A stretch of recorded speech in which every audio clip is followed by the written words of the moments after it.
نبی کریم صلی اللہ علیہ وسلم کے اوپر جب پہلی وحی نازل ہوئی تھی، لمبی چوڑی حدیث موجود ہے، خدیجہ نے جو الفاظ کہے تھے وہ کیا تھے کہ آپ تو صلہ رحمی کرنے والے، اللہ آپ کو ضائع نہیں کرے گا۔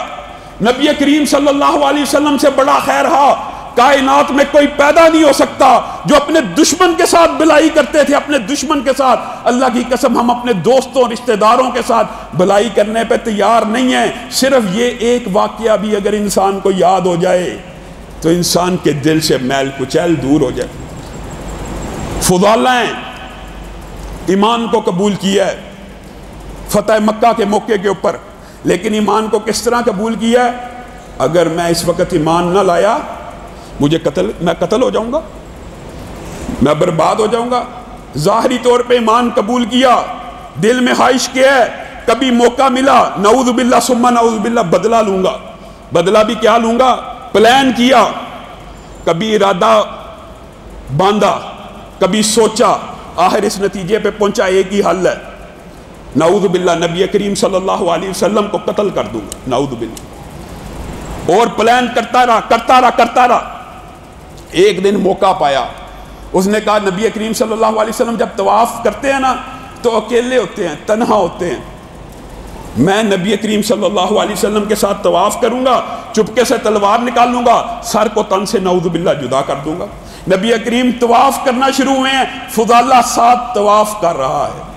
اب نبی تو وہ ہیں جن کے اوپر آسمان سے وحی آتی ہے، آسمان سے وحی آ گئی، فضالہ تیرے ساتھ طواف کر رہا ہے، قتل کی نیت ہے، کپڑوں کے اندر زہر میں بجھی ہوئی تلوار موجود ہے۔ وحی کہاں سے آئی ہے؟ آسمان سے۔ سچی ہے کہ جھوٹی؟ آپ کو اور مجھے پتہ لگے یہاں پہ ایک مسجد میں، اللہ خیر کرے ہمیں کوئی اطلاع دے دے، فلاں بندہ ہے، فلاں نام ہے، فلاں کپڑے پہنے ہیں، فلاں شکل ہے، فلاں جگہ بیٹھا ہے، مسجد میں تحریب کاری کی نیت سے آیا ہے، میرا اور آپ کا رد عمل کیا ہوگا؟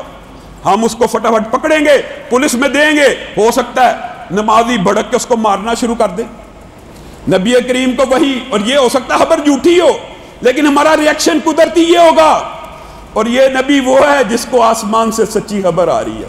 فضالہ طواف کر رہے ہیں، نبی کریم صلی اللہ علیہ وسلم مسکرانا شروع کر دیتے ہیں، کیا تیرا نام فضالہ ہے؟ ہاں آقا میرا نام فضالہ ہے۔ تیرے دل میں کیا باتیں چل رہی ہیں؟ فضالہ گھبرا گیا، کہا میں تو استغفر اللہ پڑھ رہا تھا، میں اللہ کا ذکر کر رہا تھا۔ لوگوں نبی اپنے دشمن کے ساتھ اتنا مہربان ہے، نبی کریم صلی اللہ علیہ وسلم فضالہ کو کہتے ہیں اللہ سے معافی مانگ لے فضالہ، اللہ سے معافی مانگ لے فضالہ، اللہ سے معافی مانگ لے۔ اپنا ہاتھ اس کے سینے کے اوپر رکھتے ہیں، پھر فضالہ بیان کرتے ہیں جس نبی کو قتل کرنے کی نیت سے آیا تھا، جب نبی نے سینے پہ ہاتھ رکھا، نبی مجھے سب سے زیادہ محبوب ہو گئے، پھر نبی کی خاطر میرا تن من در قربان۔ لوگوں کائنات میں کوئی شخص ایسا نہیں ہو سکتا جو اپنے آپ کو قتل کرنے کے لیے آنے والے کو کہ اللہ سے معافی مانگ لے، اللہ سے معافی مانگ لے۔ لوگوں نبی کا ہلاک یہ ہے، میرا اور آپ کا ہلاک کیا ہے؟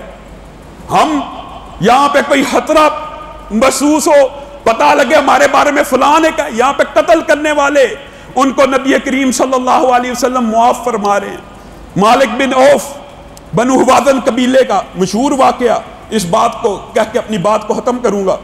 حوازن قبیلے نے بہت جامردی سے جنگ لڑی تھی۔ اس وقت نبی کریم صلی اللہ علیہ وسلم کے اوپر حوازن کے تیر اندازوں نے جب تیروں کو برسایا تھا، نبی کریم اور ارد گرد صرف 12 صحابہ رہ گئے تھے، 12۔ اور اس وقت نبی کریم نے کہا تھا انا النبی لا کذب انا ابن عبد المطلب، جس طرح عبد المطلب کے پوتے ہونے میں کوئی شبہ نہیں، اس طرح نبی ہونے میں کوئی شبہ نہیں۔ قافلے کو اکٹھا کیا، یہ جو سردار ہے یہ پتہ کس طرح جنگ میں آیا تھا، کس حالت میں؟ یہ اپنے بیوی بچوں کو، پورے قبیلے کو لے کے آیا تھا، اور کہا پتہ کیا تھا، ہم اپنے بیوی بچوں کو جنگ میں ساتھ لے کے جائیں گے تاکہ ان کی غیرت کی وجہ سے لڑیں، اگر ہمیں شکست ہو ہمارے دل میں خیال آئے گا ہماری بہن بیٹی لونڈی بننے والی ہے، ہماری غیرت جاگے گی، ہم جانیں دے دیں گے۔ اور وہ بڑی جواں مردی سے لڑا تھا، اور وہ بڑی جواں مردی سے لڑا تھا، یہ حقیقت بات ہے۔ اب جنگ میں شکست ہو چکی ہے، بھاگ رہا ہے، چھپ رہا ہے۔ نبی کریم صلی اللہ علیہ وسلم کو اطلاع ملی، مالک بن عوف چھپتا پھرتا ہے، بھاگتا پھرتا ہے، اور لوگوں اپنے دشمنوں کو کوئی اس طرح پیغام نہیں دے سکتا۔ اللہ کی قسم نبی کریم صلی اللہ علیہ وسلم نے اس کو یہ نہیں کہا جا کے کوئی اٹھے اس کو قتل کر دو، کیا کہا؟ مالک بن عوف کو پیار سے میرے پاس لے کے آؤ، میں محمد صلی اللہ علیہ وسلم اس کو 100 اونٹوں کا ہدیہ دوں گا۔ یہ وہ نبی ہے، آپ اور میں جس نبی کا کلمہ پڑھا اللہ کے لیے، اس کلمے کی لاج رکھو، جس نبی کا دم بھرتے ہو، جس نبی کی سیرت کا تذکرے کرتے ہو، جس نبی کی زندگی نمونہ ہے، اس نمونے کو اختیار کرو۔ سبحان ربک رب العزت عما یصفون وسلام علی المرسلین والحمد للہ رب العالمین۔